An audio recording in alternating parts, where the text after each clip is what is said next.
हाँ शिवोहम। आवाज आ रही है?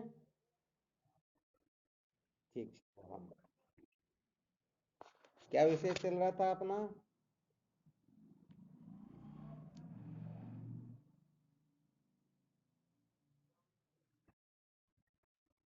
हाँ शिवोहम। क्या विषय चल रहा था?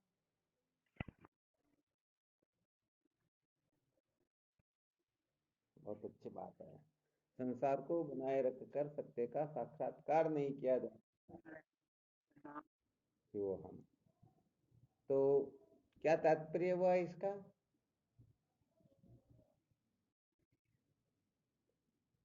विषय के अनुसार बोलना ताकि पता चले साधक सचमुच में श्रवण कर रहे हैं।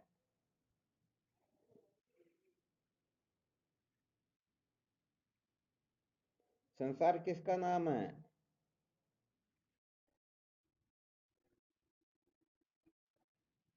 चलो बहुत अच्छी बात, कोई दूसरे साधक बोलो। सदानंद जी महाराज है, शरीर इंद्रियां आदि संसार है। कोई दूसरे क्या बोलते हैं?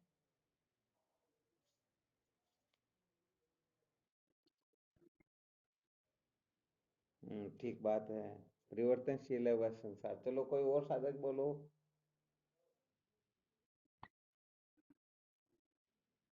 बहुत अच्छी बात है। और भी कोई साधक?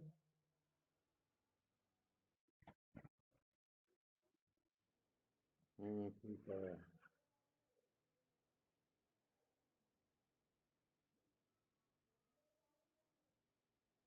और कोई बोलना चाहते हैं क्या?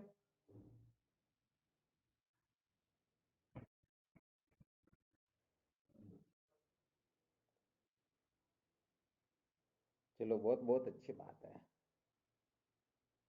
संस्कृति इति संसार, ये भी अच्छा बताया।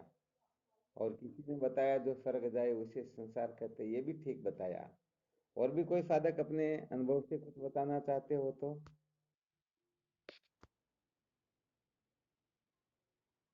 और किसको संसार कहेंगे?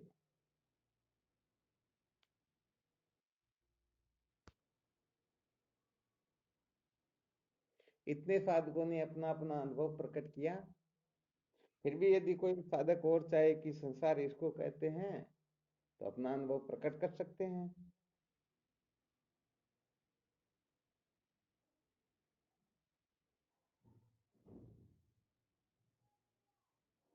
और कोई नहीं?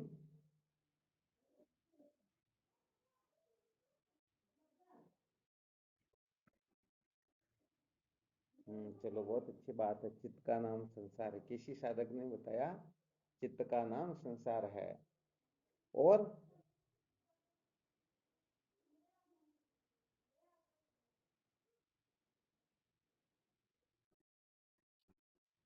हाँ, ये भी पहले बताया था, जो स्वर्ग जाए उसे संसार कहते हैं। क्योंकि अपना जो मूल विषय चल रहा था ना, संसार को बनाए रखकर सत्य का साक्षात्कार नहीं किया जा सकता।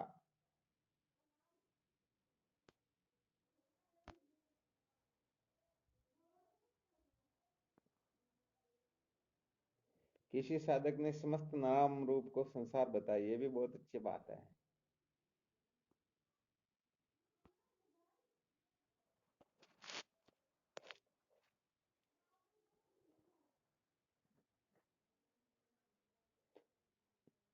और भी कोई बताना चाहते हैं क्या? इसको संसार कहते हैं।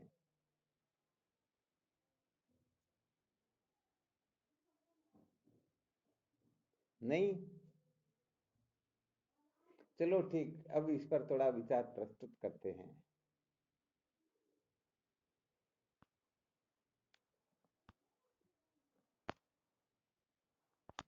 अच्छा, मूल सूत्र क्या था? संसार को बनाए रखकर सत्य का साक्षात्कार नहीं किया जा सकता। यही था ना?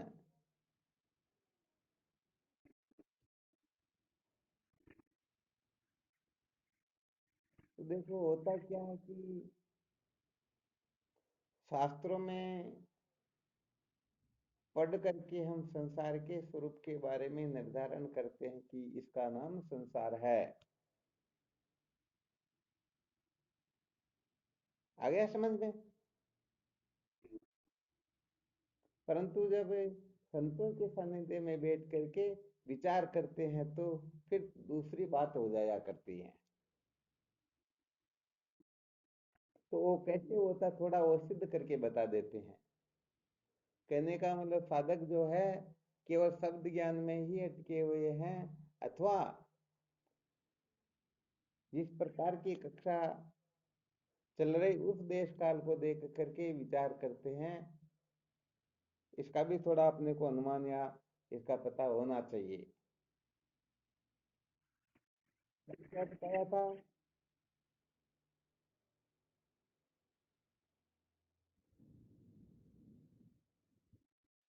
कल क्या बताया था? संसार को बनाए रखकर सत्य का साक्षात्कार नहीं किया जा सकता। इसके अंतर्गत क्या बताया था? किसी को ध्यान में है क्या?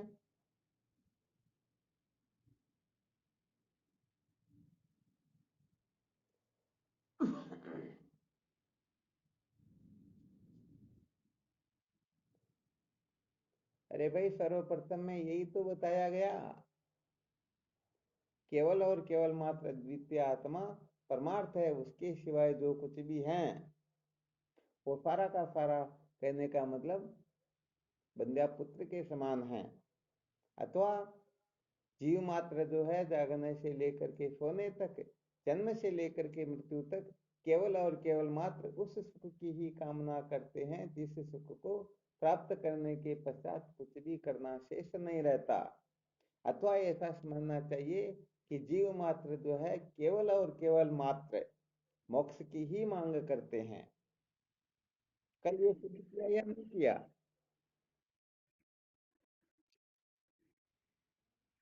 अच्छा, तो मोक्ष को क्या बताया था? जीव मात्र की जो प्रवृत्ति स्वतः होती हैं, वह कहने का मतलब मोक्ष की ओर ही होती हैं। चार प्रकार का पुरुषार्थ अपने शास्त्रों में वर्णित है, जिसमें से धर्म अर्थ काम और मोक्ष है। तो बताओ, जीव मात्र जो है मोक्ष की ही कामना करता है अथवा धर्म अर्थ काम की भी कामना करता है?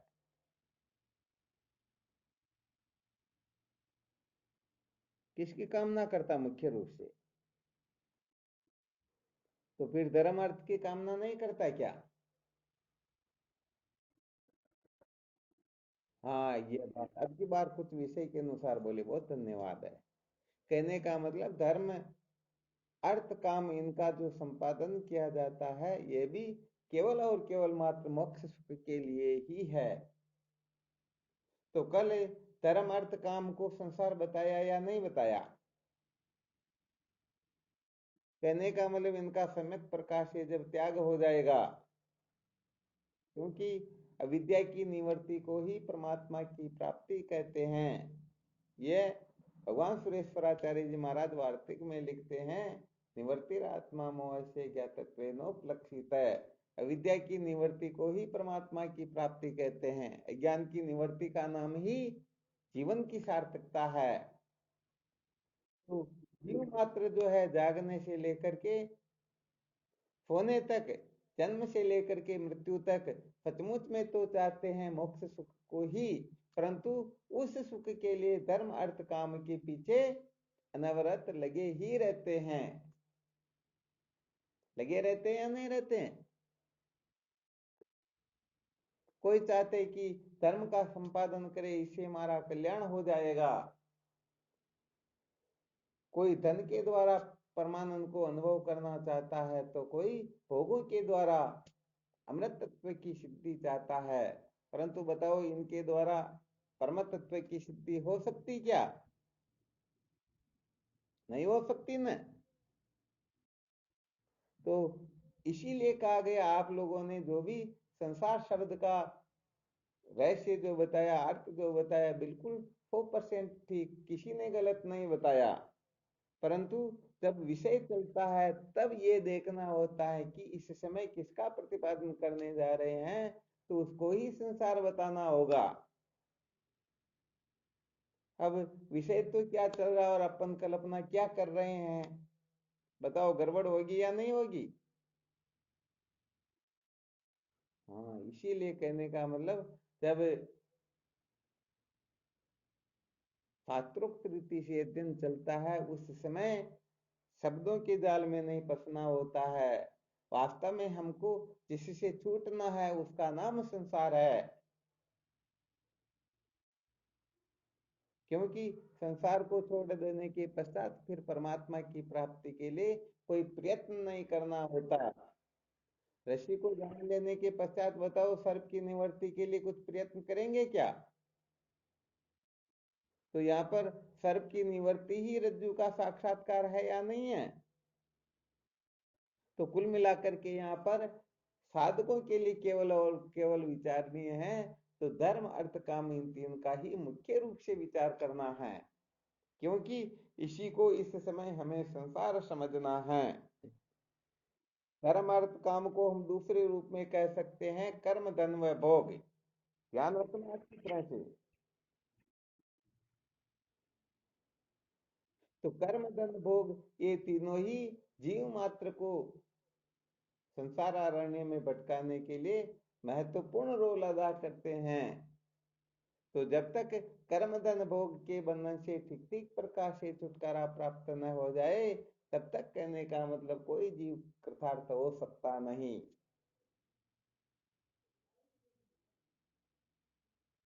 क्लियर ऐसे बताया या नहीं बताया? तो कुल मिलाकर के समस्त साधकों को यह निश्चय तो करना है मुझे बंधन से मुक्त होना है, परंतु बंधन क्या है, तो बंधन है केवल और केवल मात्र कर्म धन व भोग, इतना ही बंधन समझना चाहिए। जब आगे की कक्षा में बैठेंगे तब फिर इनके कारणों पर विचार कर लिया जाएगा, परंतु जब तक चित्त शुद्धि नहीं होती है, तत्व जिज्ञासा जागृत नहीं होती है, तब तक उसे इसको ही तो समझना होगा। आ रहा अच्छी तरह से समझ में? तो अब यहाँ पर विचार ये करना है कि कर्म धन भोग इनके संपादन करने से हमारे में पामरता के लक्षण घटते हैं या विषय पुरुष के लक्षण घटते हैं या जिज्ञासु के लक्षण, सदा ध्यान रखना चाहिए। वैसे देखा जाए तो जो सचमुच में जो सत्य संप्रदाय की रीति से ब्रह्म विचार करते हैं, यदि किसी भी प्रकार का लक्षण आदि बताना हो तो केवल और केवल पामर विषय जिज्ञासु का ही बताना चाहिए, क्योंकि ज्ञानी लक्षणातीत तो होता है। उनके लिए किसी भी प्रकार का बंधन, किसी भी प्रकार का कथन सचमुच में उनकी अवहेलना करनी होती है। इसीलिए यहाँ पर पामर विषय और जिज्ञासु तीन का ही कथन कर रहे हैं। ज्ञानी सिर्फ ज्ञानी होता और कुछ होता ही नहीं। यदि कोई ये समझता हो कि नहीं नहीं, जो धर्मात्मा हो, जो दयालु हो, ठीक है ना, या चेहरे पर चमक वाला हो, या शरीर से खुशबू निकलने वाला हो, ऐसा वैसा हो, उसको ज्ञानी कहते हैं, तो समझ लेना अभी तक उन्होंने सारा का सारा कचरा कर रखा है। तो ये तो बड़ा विलक्षण विषय है। ज्ञानी जो ये शब्द ही ऐसा है कि इस रहस्य को समझना ये टेंटे में करने वालों की वश की बात ही नहीं होती है। एरे गेरे लोग तो इसको समझ ही नहीं सकते, क्योंकि ज्ञानी क्या होता है? ज्ञानी सिर्फ ज्ञानी होता है, अर्थात वह केवल मात्र साक्षात ब्रह्म है। और ब्रह्म के कोई लक्षण बता सकता है क्या? तो कहने का मतलब जैसे आकाश में उड़ने वाले पक्षियों के चरण चिन्ह का पता नहीं लगता, वैसे ही ज्ञानियों की गतिमति का कोई, हाँ, तो कहने का मतलब लोग अनुमान करके ज्ञानी अज्ञानी समझ लेते हैं, परंतु वास्तव में ये बात ठीक है नहीं। तो यहाँ पर हम केवल और केवल मात्र पामर विषय और जिज्ञासु इन तीन की ही कल्पना करके कुछ उदाहरण प्रस्तुत करेंगे ताकि पता चले ये जो सुनाया जा रहा है ऐसा मत समझना कि इनको याद कर लेना है, फिर संसार के अंतर्गत देखना कि ये कर्म धन भोग का दुरुपयोग कर रहा है या सदुपयोग कर रहा है अथवा त्याग कर रहा है, ये नहीं करना अपने को। अपने को तो स्वयं के बारे में अनुसंधान करना है कि मैं धर्म अर्थ काम का कर्म धन भोग का दुरुपयोग कर रहा हूँ, सदुपयोग कर रहा हूँ अथवा त्याग करने की ओर प्रवृत्त हो चुका हूँ। तो कुल मिलाकर के समस्त साधकों को सर्वप्रथम देखो कक्षाएं कैसे बनती हैं, ध्यान रखना अच्छी तरह से। यदि कर्म धन भोग ये शास्त्र निषिद्ध, शास्त्र से विरुद्ध चेष्टाएं करके यदि हम कर्म धन भोग का संपादन कर रहे हैं तो समझो हमारी जो गिनती होती है वो पामर पुरुषों में हो सकती है। ध्यान देना अच्छी तरह से। और शास्त्रोक्त रीति से यदि कर्म धन भोग का संपादन कर रहे हैं तो समझ लेना चाहिए वह विषयी पुरुष है।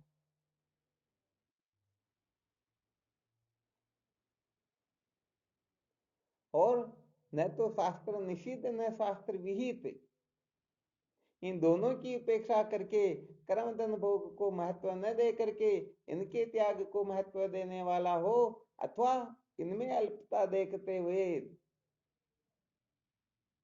सचमुच में इनके द्वारा परमानंद का अनुभव नहीं होता है, सच्ची शांति नहीं मिलती है, इनको प्राप्त करना जीवन का वास्तव में लक्ष्य नहीं है, उद्देश्य नहीं है, इनको प्राप्त करके हम अजर अमर नहीं हो सकते हैं। अतः कि महम तेन कुर्याम एन नामृता श्याम, जैसे मैत्रेय ने याज्ञवल्क्य जी महाराज को कह दिया था, उसे लेकर मैं क्या करूंगी जिससे अमृत तत्व की प्राप्ति नहीं होती। तो कहने का मतलब कर्म धन भोग के प्रति किसी भी प्रकार का जिनका आग्रह न हो, प्रारब्ध अनुसार जो हो रहा वह होता रहेगा, जो आग्रह से मुक्त हो जाते हैं समझ लेना चाहिए वह जिज्ञासु है। कहने का मतलब जो त्यागने की ओर प्रवृत्त हो चुके हैं वो जिज्ञासु हैं। क्योंकि अभी सम्यक प्रकाश से जो त्याग होता है वो तत्व रूप जो त्याग होता है वह थोड़ी ऊंची कक्षा होती है। वह तो अंत में ये रहस्य समझ में आएगा कि सर्व खलविदम ब्रह्म। तो अपने को सबसे अधिक चिंतन मनन तो ये करना है कि जागने से लेकर के सोने तक कर्म धन भोग इन तीन के बारे में मैं शास्त्र से निषिद्ध अथवा शास्त्र विहित चेष्टाएं करता हूँ। कर्म के बारे में, धन के बारे में, भोग के बारे में अच्छी तरह से सावधान होना अपने को, ठीक है ना। अर्थात हम कुछ भी कर रहे हैं, धन का संपादन कर रहे हैं अथवा भोगों को भोग रहे हैं तो यह देख लेना चाहिए कि इसमें शास्त्र की विधि है या नहीं है, कहीं यह शास्त्र निषिद्ध तो है नहीं। जो शास्त्र से निषिद्ध हो वह कर्म न करे, उस धन को प्राप्त न करे और उन भोगों के पीछे पागल न हो तो समझ लेना चाहिए हम इस निषिद्ध आचरण की कक्षा से ऊपर उठ गए, या ऐसा समझना चाहिए मेरे में पामरता के लक्षण नहीं है। ये जो सार बताया जा रहा है इसका रहस्य यही है कि पहले ये देखो कि ये अपना मन बुद्धि जो है, ये अपना अंतःकरण जो है पामरता से युक्त है अथवा विषय पुरुषों के लक्षणों से युक्त है अथवा इसमें कुछ न कुछ जिज्ञासा है। अच्छा, इसमें किसी को कोई दिक्कत हो सकती क्या?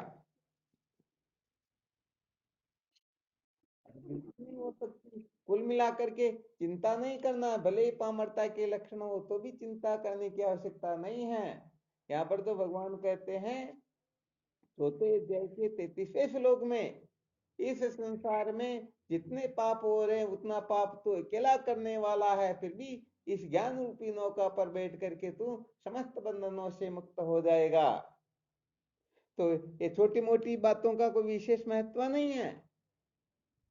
इसलिए भले ही जीवन में पामरता हो, चिंता नहीं करनी है। चिंता करनी है तो ये करनी है कि ये पामरता कैसे निकले। और यदि पामरता भरी हुई है हम समझ ले नहीं नहीं मेरे में कोई अवगुण है ही नहीं, कोई दोष नहीं है, मैं तो ऐसा वैसा हूं, बताओ उनमें जो अवगुण है कभी निकल सकते हैं क्या? हाँ, कभी नहीं निकल सकते। इसलिए जैसे कहने का मतलब, वो चींटी जो ऊपर चढ़ने के लिए पुरुषार्थ करती हैं, प्रयत्न करती हैं, तो ऊपर चढ़ती फिर गिरती, फिर चढ़ती फिर गिरती, ऐसे करते करते वो पुरुषार्थ छोड़ती नहीं, तो अंत में लक्ष्य को प्राप्त कर ही लेती। आ गया समझ में? तो कम से कम अपने को यह पता रहना चाहिए कि मेरे में पामरता के लक्षण भरे हुए हैं, और ये पामरता के जो लक्षण है ये ठीक नहीं है, मुझे इनका त्याग करना, बस इतना सा संस्कार अपने हृदय में बिठा लो।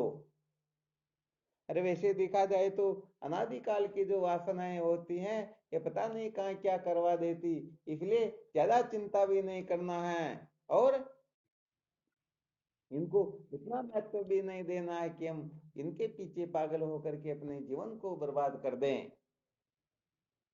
तो कम से कम तो समझ सकते हैं कि मेरे में पामरता के लक्षण हैं।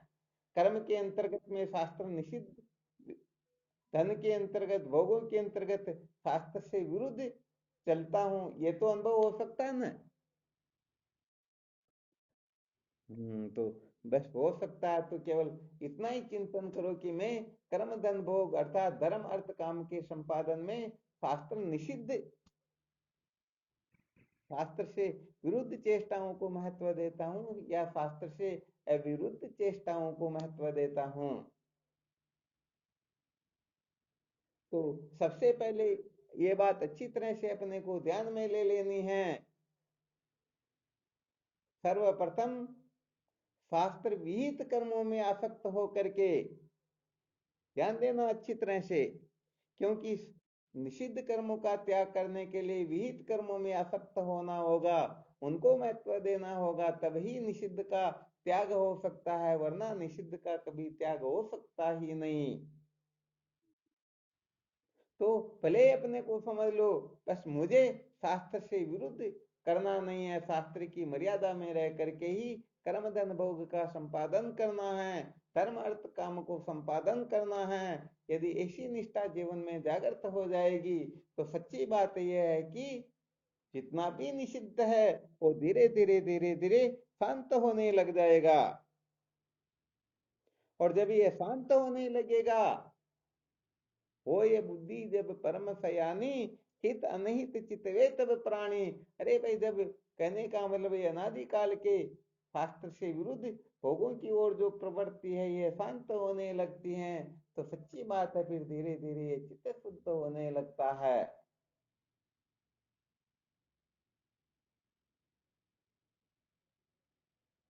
यहाँ किसी को संशय हो तो देख लो पहले तो।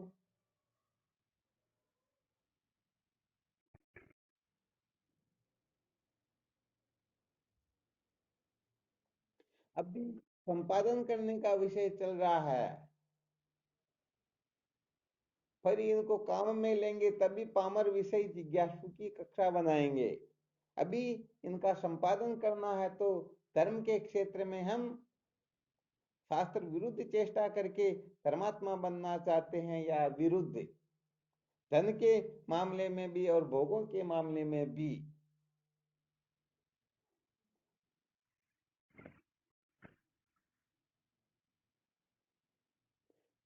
अच्छा, ये विशेष जोर दे करके क्यों बताया जा रहा है, इसका क्या रहस्य है?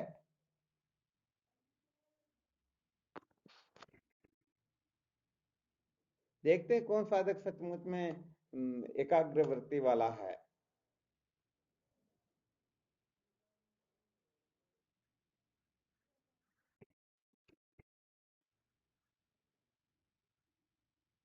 किससे?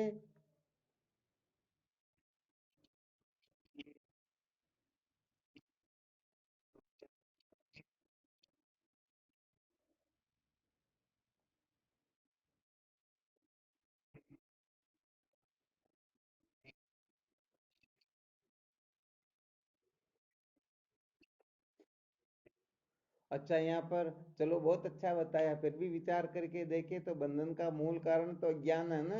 अज्ञान से छूटेंगे तभी तो काम चलेगा। फिर यहाँ पर कर्म धन भोग के बारे में बार बार क्यों, धर्म अर्थ काम के बारे में, क्योंकि जबकि बता दिया गया है मोक्षार्थी पुरुष ही दुनिया में श्रेष्ठ नर है, धर्म अर्थ काम वाले पशु के समान चर है। तो ये पशुओं के समान विचरण करने वाले, तो फिर इनकी इतनी चर्चा करने की क्या आवश्यकता है।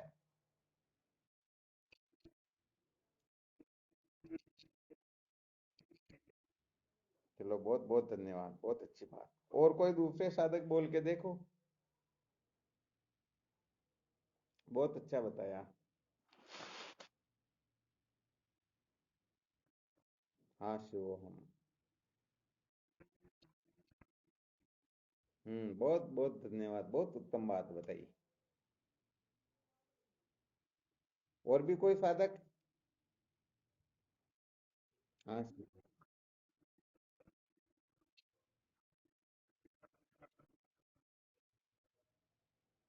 बहुत बहुत धन्यवाद। इस समय मोहनानंद जी महाराज ने शायद एकाग्र होकर के श्रवण किया होगा, या इनकी वृत्ति शायद कुछ काम कर रही है। हालांकि दूसरों ने बताया गलत नहीं था। अरे जब बार बार कहा जाता है कि मुख्य विषय क्या चल रहा, जितने भी सूत्र बताएंगे सब, समस्त सूत्रों का पर्यवसान, समस्त सूत्रों की संगति, समस्त सूत्रों का कथन उसी के लिए होगा। तो पहले नहीं बताया क्या, संसार को बनाए रखकर सत्य का साक्षात्कार नहीं किया जा सकता। अभी हमने यहाँ पर संसार नाम कथन किया कर्म धन भोग को, तो कम से कम तुरंत ये कहना चाहिए न कर्म धन भोग के त्याग के लिए। इसलिए बार बार कहा जाता है क्योंकि कर्म धन भोग ही संसार है, इसके सिवाय संसार है नहीं।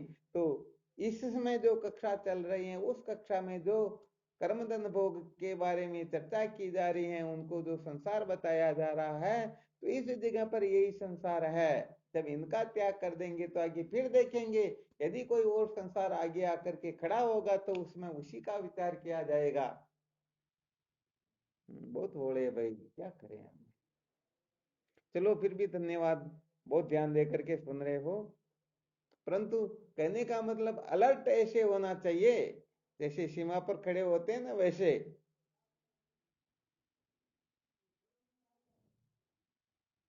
आ गया समझ में।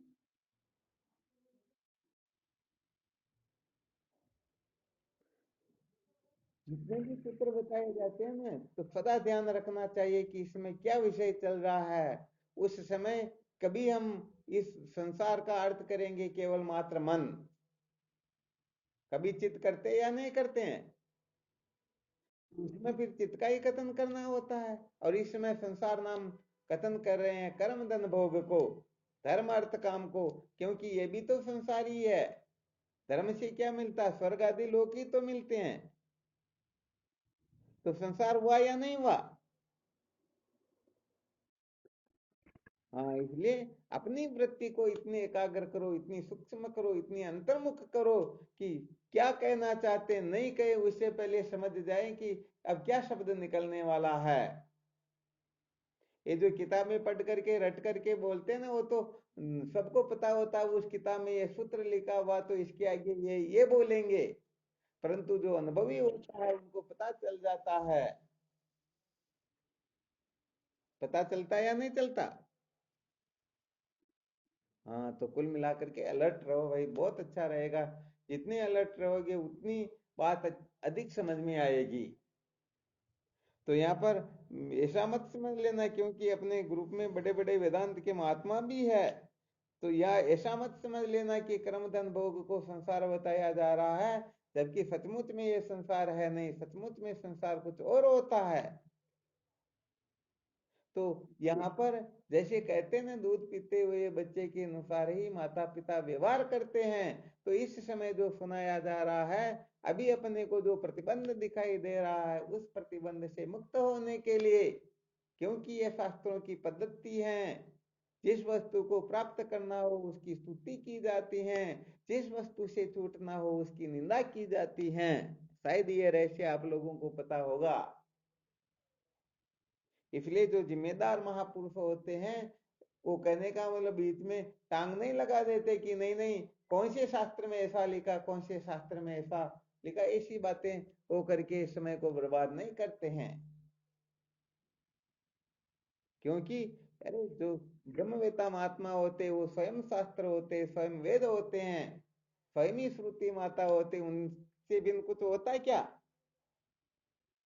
हाँ, भगवान जी महाराज लिखते हैं, यया भवित पुषाम व्युत्पत्ति प्रत्यगात्मनि सास्य प्रक्रिया शात साध्वी साच्या व्यवस्थिति। जिस जिस प्रक्रिया से साधकों को प्रत्यगात्मा का बोध हो उसके लिए वही प्रक्रिया उत्तम होती है और उसका कथन ही उनके लिए सर्वोत्तम हुआ करता है। यही तो व्यवस्था होती है। तो व्यवहार के अंतर्गत जागने से लेकर के सोने तक देखा जाता है, साधक पता नहीं नींद के अंतर्गत रहते हैं।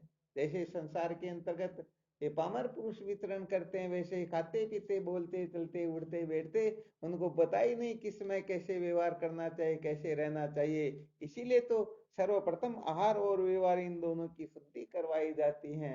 यदि आहार और व्यवहार शुद्ध हो गया तो ब्रह्म विचार तो, अरे फिर ब्रह्म साक्षात्कार क्या करना, तुम स्वयं ही तो ब्रह्म हो।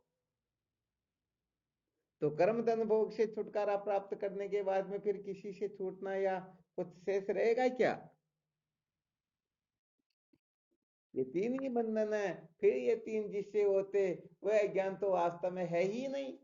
ब्रह्माकार वृत्ति जागृत होते ही न भूतो न भविष्यति, वास्तव में कभी वे नहीं होंगे, नहीं हो सकते, नहीं, ऐसा निश्चय हो जाएगा। तो जागने से लेकर के सोने तक हम व्यवहारिक जीवन के अंतर्गत बड़े बड़े गड़बड़ घोटाले करते हैं, थोड़ी देर के लिए हम सत्संगी हो जाते हैं, बाकी तो पता नहीं हम कामी क्रोधी लोभी लालची पता नहीं अंट संट क्या क्या होते रहते हैं।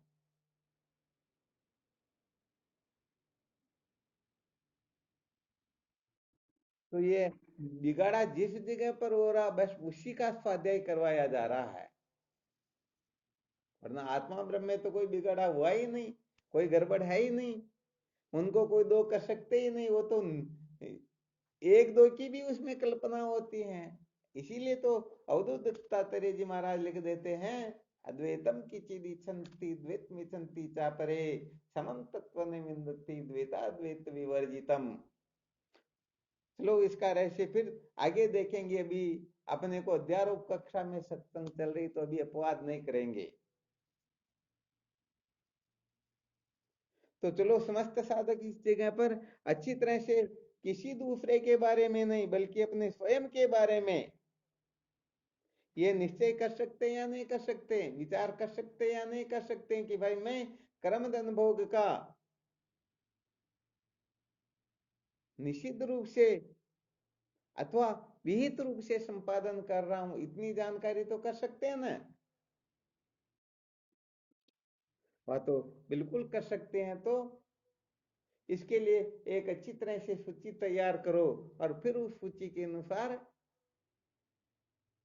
आगे बढ़ो। पता लगे कि आज हमने जिस जिस निषिद्ध क्रम धन भोग का त्याग किया वो कल कहीं उसी अधिक तो नहीं हो जाता है।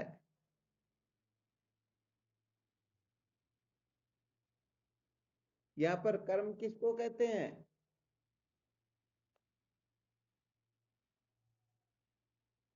चलो कोई भी साधक बता सकते हैं। अब दूसरा विषय है, कर्म किसे कहते हैं?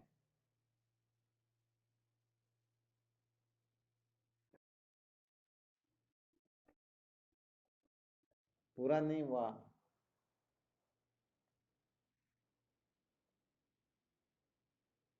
मन वाणी एवं शरीर की क्रिया का प्रकट होना यही कर्म है। तो यहाँ पर मन से वाणी से शरीर से फिर थोड़ा विवेचन करेंगे तो देख लो यहाँ पर आ जाएंगे फिर शरीर के तीन दोष आ जाएंगे, मन के तीन दोष आ जाएंगे, वाणी के चार दोष आ जाएंगे। तो कहने का मतलब हम इन 10 दोषों का, आ गया समझ में? हाँ, 10 दोष अपने में है या नहीं है, थोड़ी ये भी करनी होगी भाई, वरना क्या होता है कि लोग थोड़ा बहुत सोच समझ करके देख लेते हैं, हम तो ब्रह्म है, हमारे को कुछ भी फर्क नहीं पड़ता, हम कुछ भी खाए पिए मौज मस्ती करे मनोरंजन करे, कैसी भी रहे, ये बड़े गड़बड़ घोटाले हो जाया करते। सचमुच में वे शास्त्रों के रहस्य को नहीं समझते हैं। वो तो अपनी वासना को इतनी अधिक महत्ता दे देते हैं कि सचमुच में वे रहस्य से अनभिज्ञ ही रह जाते हैं। तो देखो, कर्म के बारे में सूत्र निकल गया। मन से वाणी से शरीर से जो कुछ भी क्रिया प्रकट होती है उसे कर्म कहते हैं। तो जागने से लेकर के सोने तक विचार करते रहो कि मेरे द्वारा जो जो चेष्टाएं क्रियाएं होती हैं ये शास्त्र से निषिद्ध होती हैं या विहित होती हैं। तो देखो आप, आपको ये नहीं कह रहे कि आप माला लेकर के बैठ जाओ, घर छोड़ करके हमारे पास आ जाओ, अथवा दूसरा तीसरा करने लग जाओ। हम तो कहते तुम 24 घंटे काम करो, कोई समस्या नहीं है, परंतु 24 घंटे काम करते हुए ये साधना कर सकते हो। जो कुछ भी कर रहे हो इसमें शास्त्र से विरुद्ध तो नहीं हो रहा है, इतना सा अपने को ध्यान रखना। बताओ दिक्कत कहां पर है? नहीं है ना? तो जैसे ये कर्म का उसी प्रकार से धन भी होगा और उसी प्रकार से भोग आदि भी होंगे। तो कुल मिलाकर के ये मन से वाणी से शरीर से कहीं निषिद्ध आचरण तो नहीं हो रहा है। हो रहा तो उस निषिद्ध आचरण को त्यागने की चेष्टा करे, उसे ऊपर उठने की कोशिश करे, वहीं पर अटके न रहे। हाँ, किसी के प्राण निकलते हो तब तो बात अलग है, उस समय कोई नियम लागू नहीं होता है। प्राणों की रक्षा करने के लिए यदि कोई कुछ कर रहा हो है बात अलग है, वरना मौज मस्ती मनोरंजन के लिए कर रहा तो फिर गड़बड़ घोटाला हो रहा है।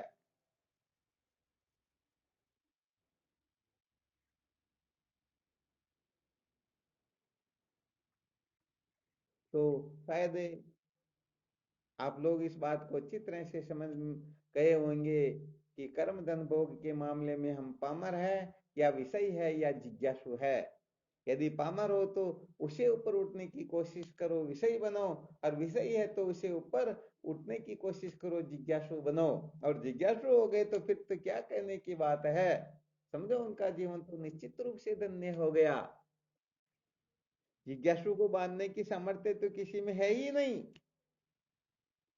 उनका तो एक चुटकी बजाए इतनी देर में ही कल्याण हो जाता है। तो चलो कोई बात नहीं, जिज्ञासु न मन को तो भी कोई दिक्कत नहीं, परंतु हमें पामर नहीं रहना है। कम से कम इस बात का अच्छी तरह से ख्याल रखना, किसी भी क्षेत्र में हमें पामरता को महत्व नहीं देना है। जिस काम को हम हजारों के सामने नहीं कर सकते हैं, बोल नहीं सकते हैं, वैसी चेष्टाएं अपने को अपने हिसाब से करते, ऐसी न करके हमें थोड़ा अंतर्मुख होना है। देह इंद्रिया प्राण मन बुद्धि के पीछे पागल होकर के हम सारा गड़बड़ घोटाला करते हैं। तो धीरे धीरे कम से कम अपने को महान बनाने की चेष्टा करनी चाहिए, ताकि सचमुच में ये ब्रह्म विद्या आ गया समझ में। हाँ, मलिन पात्र में यदि वस्तु डालेंगे तो वह वस्तु भी मलिन हो जाएगी। तो कहने का मतलब, मलिन अंतःकरण में यदि ब्रह्म विद्या प्रवेश करेगी तो वह उसे असुर बनाएगी, डाकू बनाएगी, बदमाश बनाएगी, पता नहीं क्या क्या बना देगी। यदि फिर उनके सामने कोई ऐसा तर्क प्रस्तुत करेगा कि ये नहीं करना चाहिए तो वह उसका खंडन कर देगा कि नहीं नहीं, ये ब्रह्म विद्या के सामने ज्ञानी के लिए ऐसा कुछ होता ही नहीं।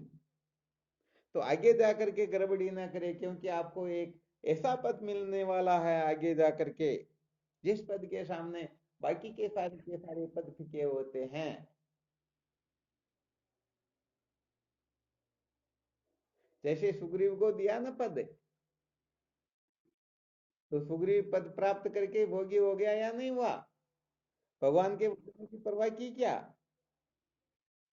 हाँ, तो कहने का मतलब ऐसा अक्षय पद प्राप्त होने वाला है जिस पद से श्रेष्ठ और कुछ होता ही नहीं। तो कहीं वहां बैठ करके पागल न हो जाओ, इसलिए पहले थोड़ी तैयारी कर लेनी चाहिए।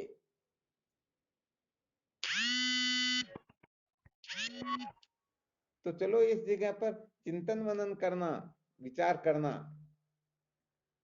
धर्म अर्थ काम इनका जो हम संपादन कर रहे हैं निश्चित तरीके से तो नहीं कर रहे हैं। अर्थात मैं पामर हूं या विषय हूं या जिज्ञासु, तीन का खूब मंथन करो। हमें केवल और केवल मात्र जिज्ञासुओं के समस्त लक्षणों से युक्त होना है। सचमुच में यदि कोई इन जिज्ञासुओं के लक्षणों से युक्त हो जाएगा तो समझो उनका जीवन धन्य हो गया, वो प्रसार तो हो गए सदा सदा के लिए। हाँ, परंतु ध्यान रखना, जिज्ञासु जो होता है वह न निषिद्ध की परवाह करता न विहित में आसक्त होता है। वह विहित निषिद्ध दोनों से भी ऊपर उठ जाया करता।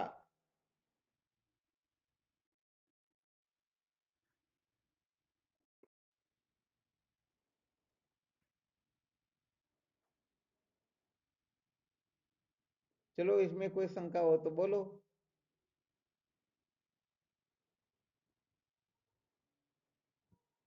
किसी भी साधक को किसी भी प्रकार की शंका हो तो इस पर अपने विचार रख सकते हैं। अभी किसकी कक्षा चल रही है अपनी?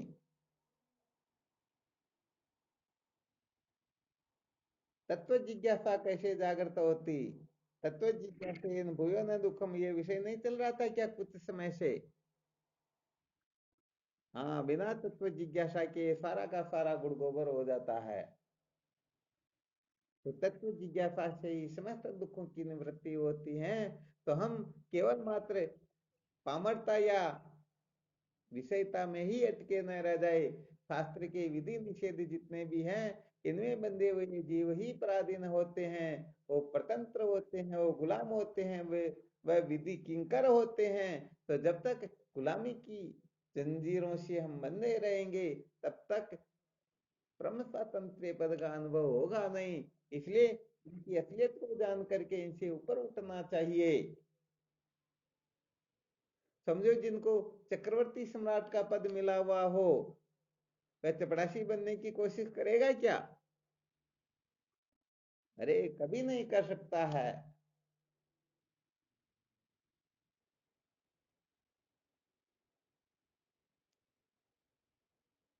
तो ये जिज्ञासु की कक्षा सच में बड़ी विलक्षण होती है। यहाँ पर तो कहने का मतलब फिर न विधि की परवाह होती है और न निषिद्ध का आग्रह होता है। जैसे बहुत सारे लोग कभी क्या अब एक बार क्या होता है कि कोई कहीं पर गए हुए थे और भी संत महात्मा बैठे थे, तो कोई साधक फल फ्रूट लेकर के आया। अब संत महात्मा भोजन करके बैठे थे तो कहा भाई अभी तो खाएंगे नहीं, घंटे 2 घंटे बाद में खाएंगे। तो साधक कहता नहीं नहीं स्वामी जी, ऐसा थोड़ी होता, मैं खिला करके जाऊंगा। आप पता नहीं इधर उधर कर दो, आपके घर ले चले जाओ या किसी को बेची दो, तो मुझे क्या पता, हम तो आज खिला करके जाएंगे। तो ये भी ये क्या हुई, एक प्रकार की पामरता हो गई। और चलो इनकी मर्जी होगी तब खाते रहेंगे, ये क्या हुई, ये विषयता के लक्षण होंगे, हो गए। और परवाह ही नहीं रहे किसी प्रकार की, वो जिज्ञासु के लक्षण हो गए।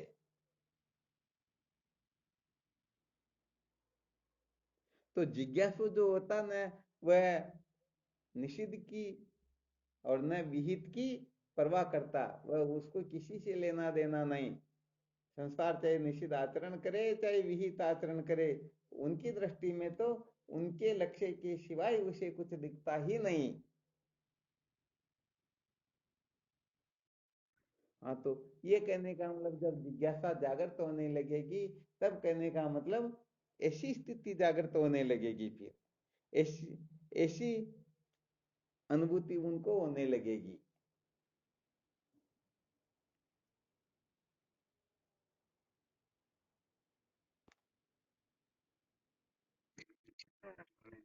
हाँ बिल्कुल, बोलो।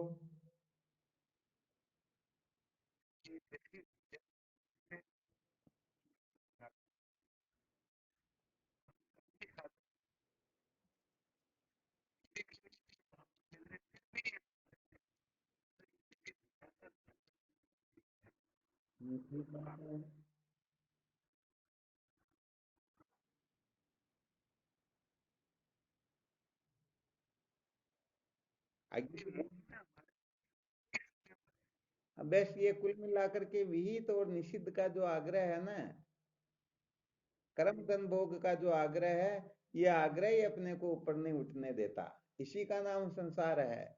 हम धर्म अर्थ काम के संपादन में ही अपने जीवन को पूरा कर देते हैं, जबकि विचार ही नहीं करते हैं कि कर्म धन भोग के द्वारा शाश्वत शांति का अनुभव नहीं होता।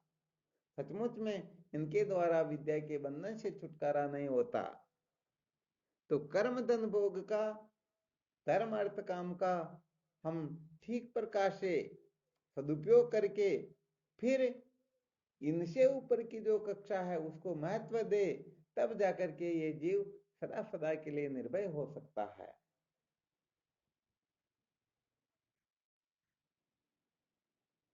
इसीलिए तो कहते हैं कि द्वित्रिणाम उपजायते मनुष्याणाम सहस्रेषु कच्चित् तिष्ठते एततामपि सिद्धानाम कच्चिन्माम वेति तत्वतः। नर सहस्र न सुनहु पुरारी कोई कोई धर्म व्रत धारी धर्मशील कोटिक मह कोई विषय विमुख विरागरत होई कोटिक विरक्त मध्य श्रुति कही सम्यक ज्ञान सुकृत को उलही। तो ये तत्व जिज्ञासा वास्तव में बड़ी विलक्षण वस्तु है। सचमुच में तत्व जिज्ञासा किसी के हृदय में जागृत हो गई, समझो सदा सदा के लिए निहाल हो गया। तो बस तत्व जिज्ञासा, अपना सारा सूत्र ध्यान रखना, ये सारी बातें बताई जा रही, ये सारा का सारा कचरा है, ये कीचड़ से श्रेष्ठ है ही नहीं। क्या पामरता है, क्या विषयता, परंतु ये सारा का सारा जो सुनाया जा रहा है केवल और केवल मात्र तत्व जिज्ञासा के लिए है। तो तत्व जिज्ञासा कैसे जागृत हो, इसी के बारे में अनेक प्रकार के सूत्रों द्वारा, युक्तियों के द्वारा, दृष्टांतों के द्वारा, प्रमाणों के द्वारा जो सूचित किया जा रहा है केवल तत्व जिज्ञासा के निमित्त ही है। तो तत्व जिज्ञासा जागृत न हो तब तक विधि निषेध का ख्याल रखते हुए हमें आगे बढ़ना है, और तत्व जिज्ञासा जागृत हो गई तो निष्क्रिय गुणों पथि विचरत है को विधि को निषेध है। अरे जो आत्म कल्याण के मार्ग पर निकल गया उसके लिए क्या विधि है, क्या निषेध है, उनके लिए तो दोनों ही कचरा ही है। क्योंकि कभी कभी आपको सुना भी दिया करते थे, ये निषिद्ध से भी विहित बड़ा खतरनाक होता है। निषिद्ध का त्याग तो हर कोई कर सकता है, परंतु विहित का त्याग, अरे कल्प कल्पांतर लग जाते लोगों को। क्योंकि हाँ, ये क्या करे, संसार के अंतर्गत ये जन्म से लेकर के अब तक जिन जिन लोगों का ये संग करता है, ये सब भोले जीव इसी में अटके हुए होते हैं। समस्त भोगियों का केवल एक ही होता है कि देख तू इस प्रकार से रहना, ऐसा करना, ऐसा मत करना, इसी में तो लगे रहते जीव मात्र बेचारे।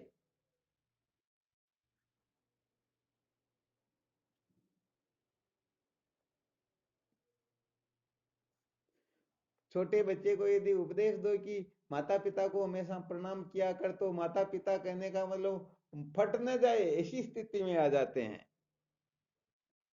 होता या नहीं होता? हाँ बिल्कुल। कुल मिलाकर के विहित का जो उपदेश दिया जाता तो संसार के प्राणी मात्र यहाँ फटने जैसी स्थिति हो जाती। किसी को चाहे पत्नी व्रत का उपदेश दो, चाहे पति व्रत का उपदेश दो, दया का उपदेश दो, मीठे बोलने का दो, किसी भी प्रकार का दो, तो दूसरे लोग देखेंगे अपना स्वार्थ सिद्ध होने वाला, तो देखेंगे अरे भाई क्या बात, महात्मा तो ये है, ये वास्तव में यही बात होती है। तो क्या करें, सूत्री ये सही है, इसीलिए थोड़ा आपको ये दिग्दर्शन करवाया जा रहा है। क्या है कि चलो, अपने को क्या कहते हैं ना, हरि डर से डरता रहिए, गुरु डर से गम लइए, जग डर से व्यवहार पवित्र देख देख पग दइए। तो ऐसा ना हो कि वेदांत का स्वाध्याय कर रहे फिर कोई रेल में या जेल में बैठे, तो इसलिए थोड़ा खतरा निकालने की कोशिश कर रहे हैं। हमारा यहाँ कोई आग्रह है ही नहीं, अरे जगत ही नहीं है तो इसका क्या आग्रह। शरीर हो तो इनका आग्रह रख सकते हैं। तो ये तो अपन केवल कल्पना के रूप से एक तरह से मनोरंजन कर रहे हैं, परंतु नाटक भी ठीक तरह से करना, ध्यान रखना, ज्यादा छूट मत समझ लेना। हाँ कह दो ना, पता तो लगे क्या कहना चाहते हो। हम्म।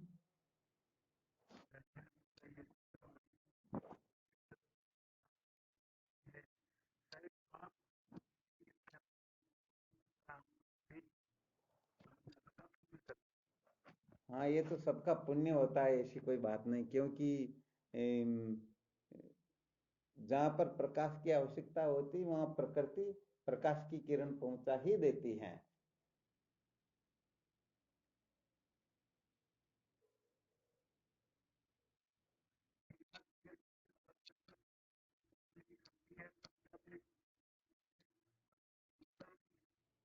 हाँ, दुखों के साधनों का त्याग करेंगे तब दुख से छूटेंगे ना।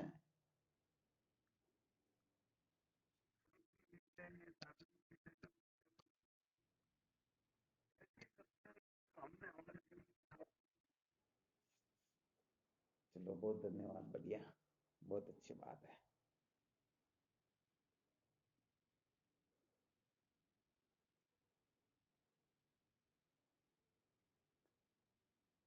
तो कुल मिलाकर के सार क्या निकला? हमें कहने का मतलब पार्ट करना है और पार्ट को बिगड़ने नहीं देना। और जानते भी रहना कि ये मैं पार्ट कर रहा हूँ, वास्तव में मैं ये नहीं, मेरा ये कोई कर्तव्य नहीं है। मैं तो लोगों को राजी करने के लिए पार्ट कर रहा हूँ। अब इसमें, हाँ, इसमें देख लेना, धर्मराज भी आ जाए तो कोई चिंता मत करना कि धर्मराज को राजी करने के लिए, ताकि वो नरक में न डाले। यहाँ पर भगवान को भी राजी करने के लिए देख लेना चाहिए कि उनके लिए भी मैं पाठ कर रहा हूँ। किसी को भी आप समझ सकते हो, चिंता नहीं करनी है। परंतु पाठ को बिगड़ने नहीं देना अपने को। अपने को साधक का पाठ मिला तो बिल्कुल पूर्ण रूप से करना है, या जैसा जैसा पाठ मिलता है उसको शास्त्रोक्त रीति से, तभी तो पाठ पूरा माना जाएगा।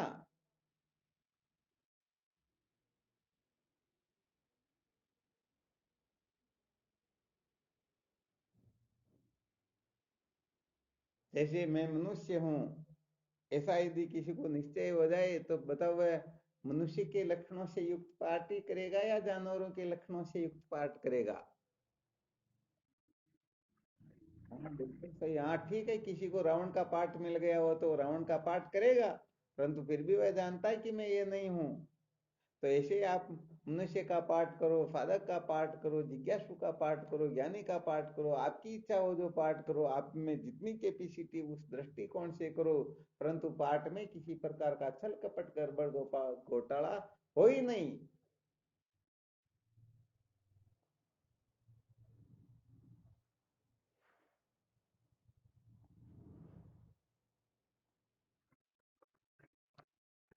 हाँ, बिल्कुल सत्य वचन है।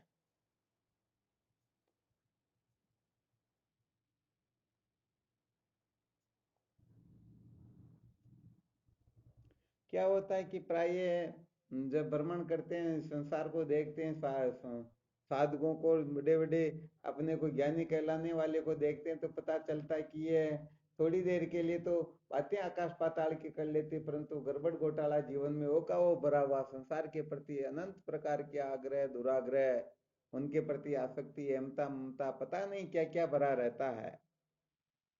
तो कहने का मतलब, थोड़ी देर के लिए लोगों में वो 30 मार काम बनने के लिए पता नहीं क्या क्या कर देते, बाकी गड़बड़ घोटाला ही करते हैं। तो ये वास्तव में शास्त्रों का रहस्य नहीं है। जब तक देह में अमता ममता है, संसार के प्रति सत्यत्व बुद्धि है, तब तक उसे शास्त्रोक्त रीति से ही जीवन यापन करना होता है, शास्त्रोक्त रीति से ही चलना होता है। और जिनके देह में अमता ममता ही नहीं है, अरे उनके लिए क्या निषिद्ध क्या विहित, वो तो सारा का सारा उनके जीवन में रहता फिर क्या। हाँ, ऐसे महापुरुषों के लिए हमारे वेदांत शास्त्रों में जो डंके की चोट से गरज गरज गरज करके सुनाया गया, ऐसे जीवन मुक्त महापुरुषों के लिए हैं कि वो कहने का मतलब समस्त संसार को मार दे, चाहे निषिद्ध आचरण करे, चाहे कुछ भी क्यों नहीं करे, फिर भी वो साक्षात ब्रह्म है। उनको किसी प्रकार का कर्म बांध नहीं सकता।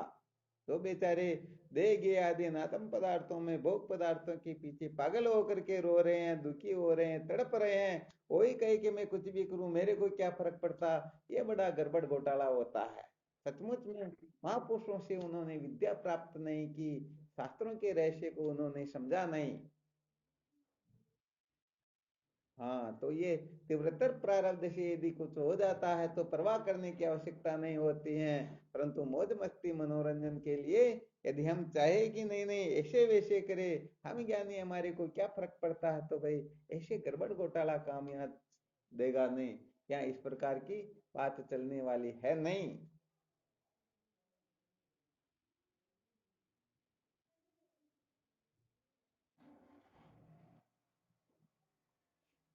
चलो ठीक है।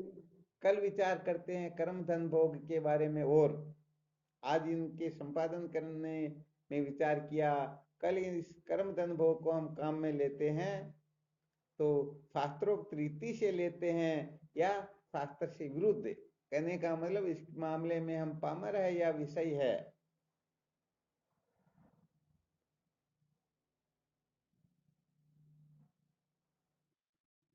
तो हमें सदा सर्वदा ध्यान रखना है, क्या रखना है, संसार को बनाए रख कर कभी भी सत्य का साक्षात्कार नहीं किया जा सकता, ऐसा निश्चय में कर लेना है। और फिर समझ लेना ये कर्म धन भोग संसार है, धर्म अर्थ काम जो है इसी का नाम संसार होता है। तो इनका हमें कहने का मतलब दुरुपयोग नहीं करना है, सदुपयोग करना है। और धीरे धीरे सदुपयोग करके फिर इनसे जो शक्ति प्राप्त होती है उस शक्ति का सहारा लेकर के हमें अविद्या के बंधन से मुक्त होना है, अविद्या के ऊपर फिर हमें धावा बोलना है, इस अविद्या को मूल सहित निवृत्त करना है। आ गया समझ में? बहुत सुंदर जीवन धन्य हो जाएगा, क्योंकि अविद्या की निवृत्ति को ही परमात्मा की प्राप्ति कहते ये पहले बता ही दिया गया। तो कुल मिलाकर के कर्म धन भोग धर्म अर्थ काम के बारे में ठीक तरह से समझ लोगे, समझ करके शास्त्रोक्त रीति से इनको संपादन करने लग जाओगे, और इनका प्रयोजन पूरा होने के पश्चात इनका त्याग करके चतुष्टय साधन संपन्न होकर जब ब्रह्म विचार करोगे तो सदा सदा के लिए कृतार्थ हो ही जाओगे, इसमें संशय नहीं करना चाहिए।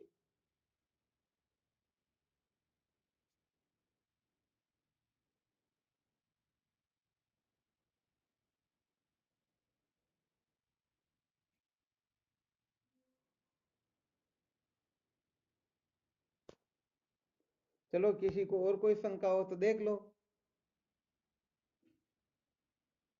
आज जो जो भी सुनाया इसमें किसी भी प्रकार की शंका हो तो बोल सकते हो।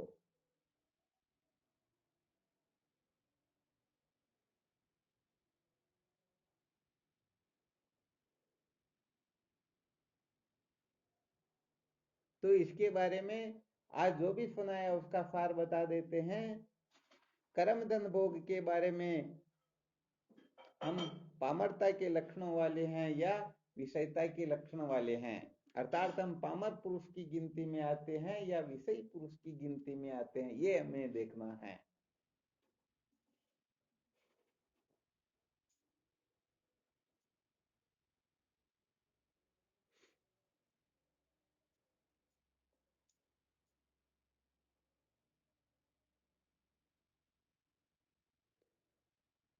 समस्त साधकों को इसका खूब मंथन करना, और फिर धीरे धीरे एक छोटा मोटा लेख भी लिख दिया करो।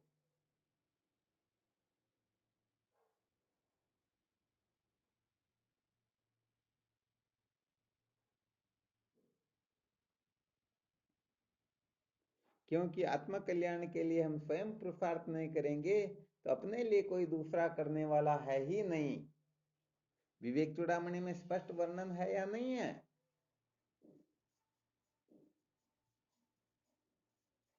सिर पर वजन हो तो इसको उठाने वाले कोई और भी मिल जाते हैं, माता पिता का ऋण चुकाने वाले कोई और भी मिल जाते हैं, बंगले आदि बनाने का काम शेष रह गया हो तो और भी कोई ना कोई करने वाले मिल जाते हैं। परंतु अविद्या के बंधन से छुटकारा यदि नहीं हुआ तो अपने सिवाय कल्प कल्पांतर तक, भगवान शंकराचार्य जी महाराज तो लिखते हैं, कोटि कोटि कल्प कल्पांतरों तक भी अपने सिवाय विद्या के बंधन से मुक्ति की चाहना करने वाला अपने स्थान पर कोई दूसरा होगा नहीं, हो सकता नहीं।